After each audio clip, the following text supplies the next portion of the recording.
itu kebijakan tidak masalah yang bertemakan perbedaan itu bukan masalah. Nah, teman-teman pernahkah kalian menyadari bahwasanya di dunia ini manusia itu bermacam-macam? Kalian pernah menyadari? Ya, di dunia ini manusia itu diciptakan ada yang berkulit coklat, ada yang berkulit putih, ada yang pandai, ada yang itu sebenarnya itu merupakan sebuah sebenarnya itu bukanlah suatu yang sudah direncanakan oleh Allah dan sudah ditetapkan oleh Allah sebagaimana dijelaskan pada surat An-Nur ayat 22 yang berbunyi wa min ayatihi khalaqas samawati wal ardi wa ikhtilafus alsinatikum wa alwanikum inna fi dzalika laayatin lil alamin. Di sini ayat di sini menjelaskan bahwasanya kebesaran Allah itu bukti kebesaran Allah dan setiap perbedaan itu mengajarkan kita untuk mensyukuri dan saling memahami. Dan ayat ini juga mengingatkan kita bahwasanya perbedaan itu bagian rencana dari Allah agar manusia itu kenapa Allah itu menciptakan manusia dengan berbeda-beda, tujuannya itu agar kita saling mengenal, saling belajar dan saling menghargai satu sama lain. Jadi kalau kita menemukan teman-teman kalian itu kelas berbeda-beda, kita itu berbeda hobi, berbeda cara berpikir, kita harus menghargai satu sama lain ya. Maka itu merupakan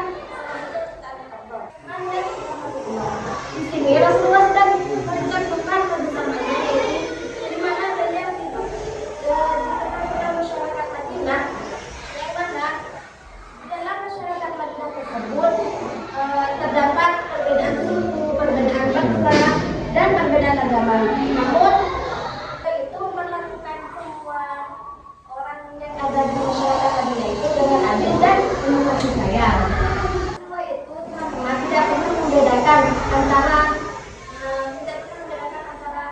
entah itu perbedaan suku, entah itu perbedaan warna kulit atau perbedaan status sosial, karena Rasulullah itu bersabda di dalam hadis Nabi atau meriwayatkan yaitu bunyinya seperti seorang muslim itu adalah saudara bagi muslim lainnya, yang mana muslim lainnya itu tidak menzalimi dan tidak merendahkan kepada orang.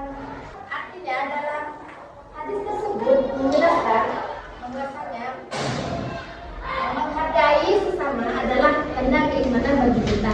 Jadi kita harus saling menghargai satu sama lain ya. Dan dalam hadis ini menegaskan bahwasanya kalau saling kita kan sama-sama muslim, kita harus saling menghormati, saling menghargai dan menjadi supaya kita menjadi tali persaudaraan kita. Rasulullah juga menunjukkan contohnya itu kepada para sahabatnya, yaitu di antaranya yaitu Bilal bin Rabah yang dari Habasyah dan Salman Al-Farisi dari Persia. Mereka semua itu memiliki latar belakang sosial yang berbeda-beda. Namun Rasulullah itu tidak pernah membedakan cara memperlakukannya beliau pada sahabat-sahabat yang lain. Jadi kita di sini belajar bahwasanya perbedaan itu bukan alasan kita untuk membeda-bedakan, tapi justru perbedaan itu menjadi sarana persaudaraan dan memperkaya kehidupan bersama. Teman-teman yang dirahmati Allah, kita pasti melihat bahwasanya di lingkungan sekolah ini pasti berada anak-anak kan, maksudnya itu berbeda-beda gitu. Di sini pasti ada yang pandai berhitung, ada yang pandai gambar, pandai berbicara dan lain-lain. Bayangkan saja jika di dalam kelas ini kajian itu kita dalam satu tema pasti rasa membosankan kan apabila kita itu kita dalam satu pelajaran matematika kita semua dalam kajian matematika pasti semua rasa membosankan kan, karena kita itu tidak berbeda-beda. Perbedaan perbedaan itu juga mengajarkan kita untuk rendah hati kepada orang lain. Kita sadar bahwa manusia itu tidak ada yang sempurna. Manusia itu yang sempurna adalah Allah. Kita untuk orang lain dan orang lain juga untuk kita. Dan perbedaan itu bukan sumber pertentangan, melainkan sumber kekuatan dan keindahan. Saya menyampaikan bahwasanya perbedaan itu adalah anugerah dari Allah. Dan perbedaan itu adalah tanda kebesaran Allah yang harus kita syukuri. Jadi kita harus menghargai satu sama lain. Jangan jadikan perbedaan teman kita itu